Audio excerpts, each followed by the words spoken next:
तो आप लोगों को बताएं केवल बाबा की कहानी का अब आगे बढ़ता है अध्याय। वो कहते हैं कि मैं तो शादीशुदा हूं, मैं तुमसे शादी नहीं कर सकता।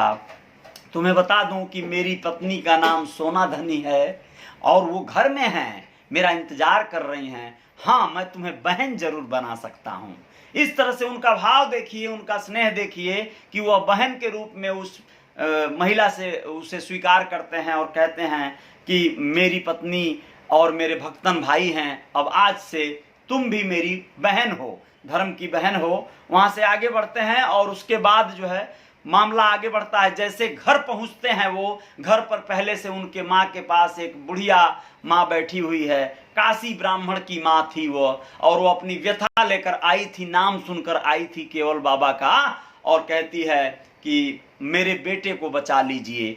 पता चलता है कि घुघुरी जेल पर वह उनके बेटे को बंदी बनाया हुआ है कोई, और वहां पर जो है बहुत दिनों से बंदी हैं और बहुत सारे लोगों को बंदी बनाया है, उन्हें छुड़ाना रहता है। सीधे निकलते हैं, घुघुरी जेल जाते हैं माँ का आशीर्वाद लेकर अपने, और पहुंचते हैं। वहां पर पहुंचते ही सारे पहरेदारों से, रखवारों से लड़ाइयां होती हैं, और लड़ाइयों में सिर्फ ये कुश्ती के महारथी थे, उन सभी को पछाड़ते हैं।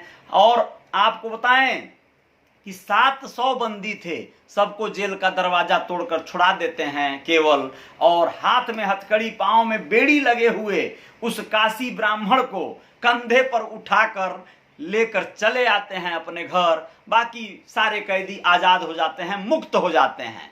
बहुत बड़ा यह जय जयकार होता है। अब अमर सिंह और केवल के दोस्त बनने की कहानी पर आते हैं आप लोगों को लेकर, कि जब यह केवल के पास अमर सिंह बाबा पहुंचे रहते हैं तो ये सारी दास्तान उनको पता चल गई रहती है केवल की क्या है, केवल कितने पावरफुल हैं केवल। वो चाहते हैं ये मेरे परम दोस्त बन जाएं, और इसी को लेकर ज्ञान मोहन घाट पर बैठे हुए पंचायत होती है, दोनों में चर्चा होती है। चाहते हैं शिवराज जक्सा रहना चाहता हूं, मुसलमान लोग मुझे परेशान करते हैं, ऐसा व्यथा बताते हैं अमर सिंह केवल बाबा को। और फिर केवल अपने दोस्त राजा शैलेश के पास लेकर उनको जाते हैं, कहते हैं आ जाओ, बड़े आसानी से तुम्हें मैं दिलवा देता हूं, वहां पर रहने का आसान रास्ता बता देता हूं।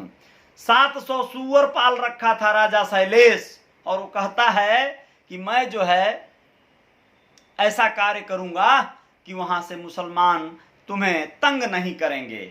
अब होता क्या है कि राजा ने मदद के लिए शिवराज जक्सा पर हमला कर दिया, मुसलमान भाग चले, सुंदरवन में जाकर बस गए, ऐसा कहा गया है उस कथा में। और बताया गया है कि बिहुली नदी के पास पहुंचे, वहां अखाड़ा में आशा कीयर को ललकारे। आशा कीयर एक ऐसा व्यक्ति था जो बहुत बलवान था। यह वहां पर क्या हुआ, यानी जब पहुंचे 700 सूअर वाला हमला जब करवाए राजा शैलेश से, तो वो सारे मुस्लिम जो आबादी थी, उन लोगों का राजा था वो भाग चला, वो छोड़ दिया। सूअरों का हमला हुआ था, तौबा तौबा करके वहां से निकल गए लोग, सुंदरबन में जाकर बस गया वो मुस्लिम राजा जो था मदर खान जो था। और वह यहाँ पर कीयर एक पड़ता था, पहलवान था, उससे अजुराना पड़ा केवल को, क्योंकि केवल वहां से जब वापस आ रहे थे तो पता चला कि वो बहुत बलवान है, उसको ललकारे। 7 दिन 7 रात कुश्ती चलती रही लगातार, कोई हार नहीं मान रहा था। आपको बताएं अमर सिंह वहां से भागे भागे पहुंचे माँ यमुना के पास, यानी कि केवल के माता जी के पास जाकर बोले कि माँ 7 दिन से लड़ाई चल रही है, बहुत मुश्किल में है, बहुत तकलीफ हो रहा है। कमला माँ से जाकर वे बोली, तब वो वहां से शक्ति लगाई। कमला वही जादूगरनी जो बचपन में केवल को देखने गई थी, वह जाकर वहां से, तब जाकर वो घर वापस आ पाए, तब जाकर वो जीत पाए। जब वो शक्ति लगी उनकी, तो वह जो आशा कीयर था वह परास्त हो गया, और तब जाकर वहां पर केवल बाबा का विजय हुआ और वो वापस आए। सुरहिया समाज की बहुत सारी पत्नियां आकर उनसे अपना व्यथा बताने लगी। कुछ दिन बाद की बात है कि हमारे पति लोग कमाने गए बंगाल और फिर लौटे नहीं, 10-12 साल बीत गए, बहुत तकलीफ में जीवन बीत रहा है। अब इन्होंने ध्यान लगाया तो नजर दौड़ाया तो देखा कि यह जो सुरहिया समाज के लोग थे, जब कमाने जा रहे थे सुरैया निषादों का एक उपजाति होता है। तो ये जब कमाने जा रहे थे लोग, तो इन रास्ते में वही सुंदरवन में कुछ सिपाही मिले। ये लोग खाना बना रहे थे, रुके थे एक जगह। वो लोग आकर बोले कहाँ से आए हो? तो इन लोगों ने बताया कि हम लोग जहाँ अमर सिंह ने डेरा डाला था सिवरा जक्सा से आ रहे हैं। सिवरा जक्सा से आ रहे हैं, यह सुनते ही वो पगला गए सैनिक और जाकर अपने राजा से बोले। तो जब बोले सब उससे कि ये लोग सिवरा जक्सा से आए हैं, तो वहाँ पर जो है मदार खान जब सुना तो बोला अरे ये तो वही जगह है जिसको हमें अमर सिंह छुड़वा दिया था, केवल उसका मदद किया था, राजा शैलेश अपना सुअर छोड़ दिया था, इन सबको बंदी बना लो। अब ये सारे लोगों को बंदी बनाकर कैद कर लिया जाता है और 12 साल से जेलों में ठूस दिया जाता है।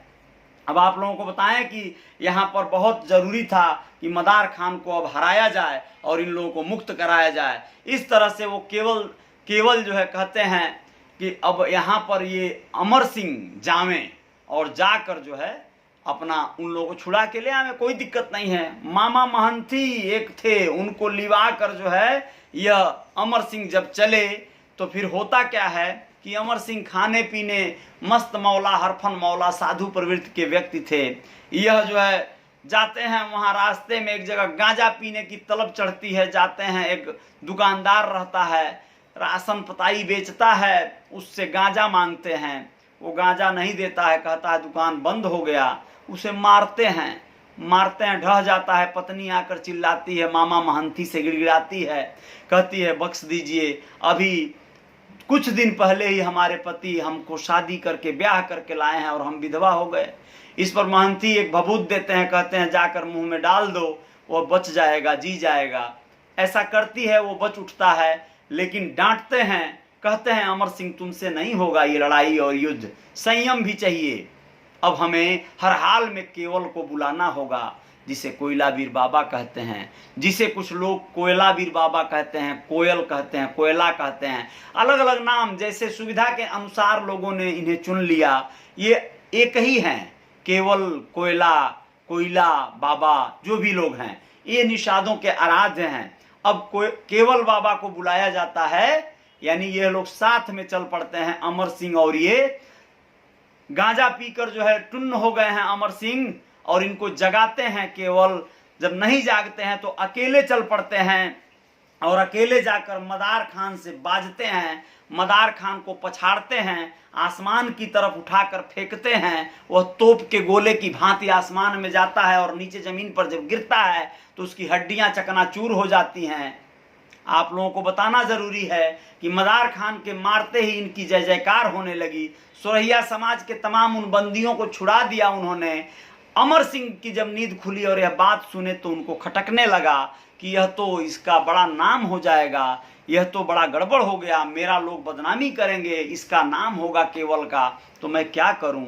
अब सोचिए, द्वेष की भावना यहाँ प्रबल होती है। वह सोचने लगते हैं कि अगर केवल जिंदा रहा तो फिर जो है मेरा नाम नहीं होगा, सम्मान नहीं होगा। अब इस पर वह व्यक्ति क्या करते हैं, इनका इतना भयंकर जो है मतलब यहाँ पर नीति आती है, ईर्ष्या मन में जा बैठ गई है। अब ईर्ष्या ने क्या करवाया सुनिए। पिरहुतराज जाते हैं, चलने के लिए कहते हैं केवल को कि चलो पिरहुतराज में चलेंगे। केवल बाबा मना कर देते हैं कि मैं नहीं जाऊंगा, तुम जाओ।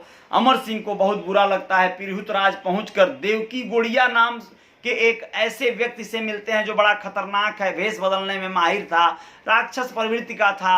देवकी गोड़िया देवकी को कहते हैं कि केवल को मारना है, तुम मार सकते हो क्या? असल में वो जिएगा तो मेरे से दूर हो जाएगा। बताइए ये कौन सा प्यार था, दुर्भाग्य कहिए, लेकिन केवल उन्हें माफ करते हैं। और अगर यह बात आगे बढ़ती है तो होता क्या है कि देवकी गुड़िया हाथ जोड़कर गिर जाता है अमर सिंह के सामने, कहता है केवल को मारना असंभव है, यह संभव नहीं है, फिर भी मैं अपने गुरु के पास तुम्हें ले चलता हूं। जय सिंह के पास लेकर जाता है जो देवकी गुड़िया के गुरु रहते हैं।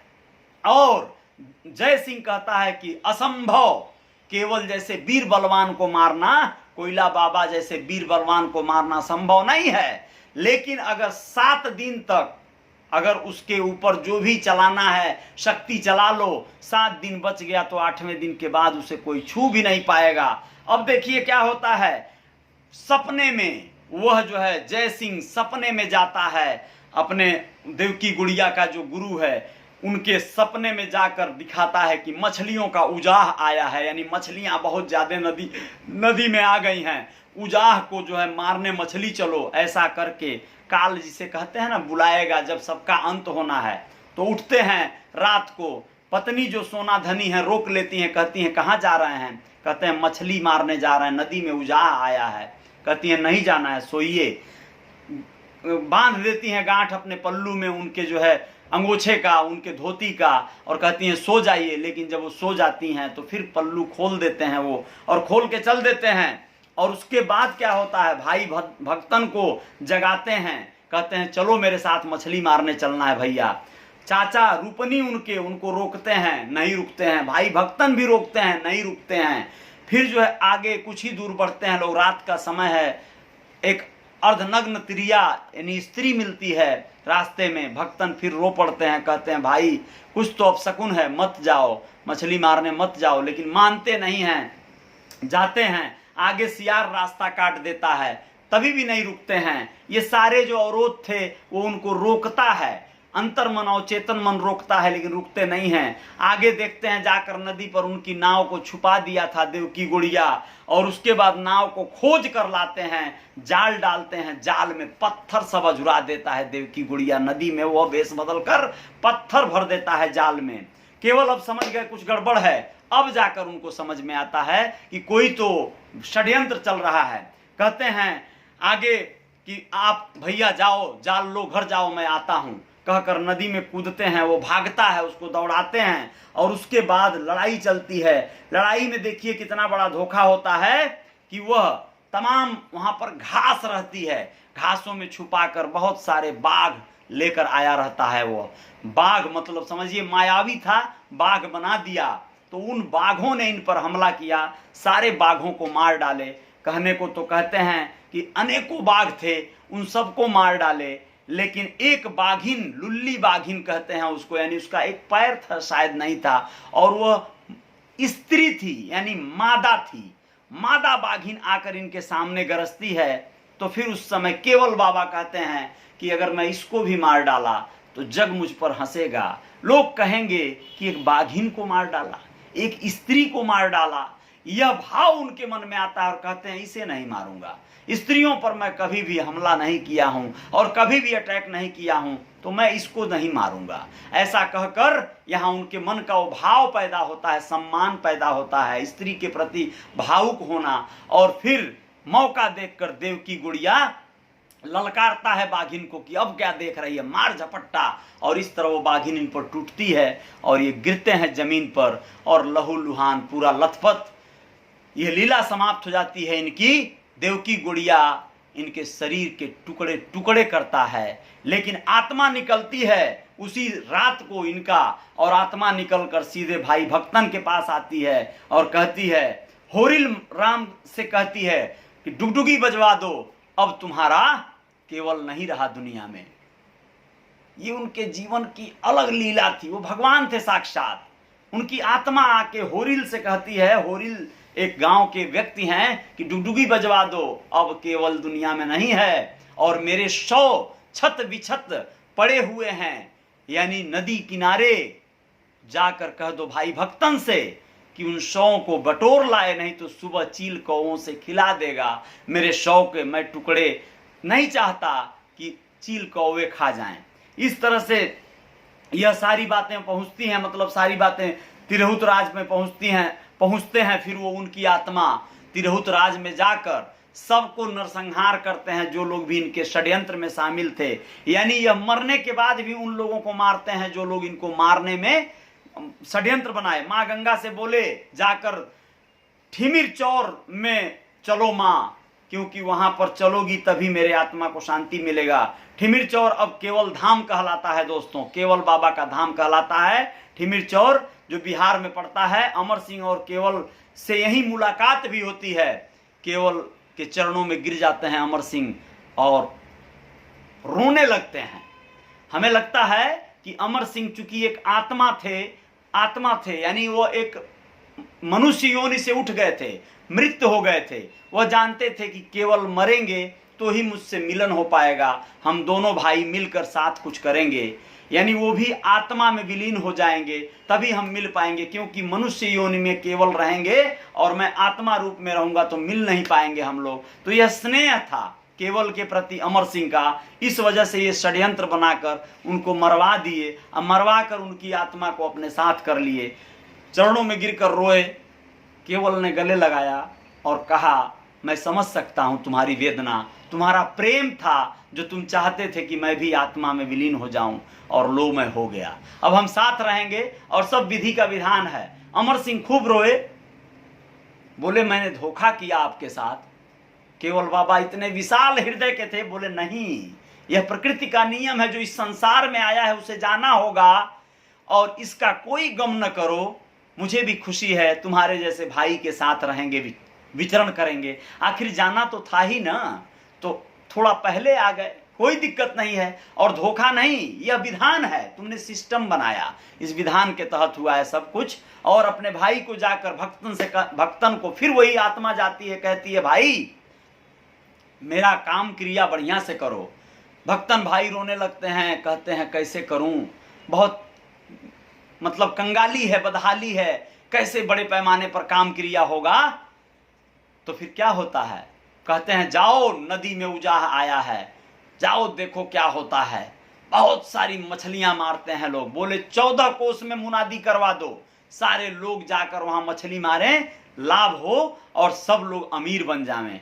तो मछली जो होती है निषादों की, वो पूंजी होती है। मछली जहां पर मारने की कवायद होती है, जहां से मछलियां प्राप्त होती हैं, वहां पे धनाढ़ निषाद होते हैं, साहनी परिवार के लोग होते हैं, तो मछलियां उनकी असली जायदाद होती हैं। तो यह चीज वहां पर लागू होता है दोस्तों, कि मछलियों का उजाह आ जाता है नदी में, और वहां पर 14 कोस तक लोग जो है मालामाल हो जाते हैं, और खूब अच्छे से सूखी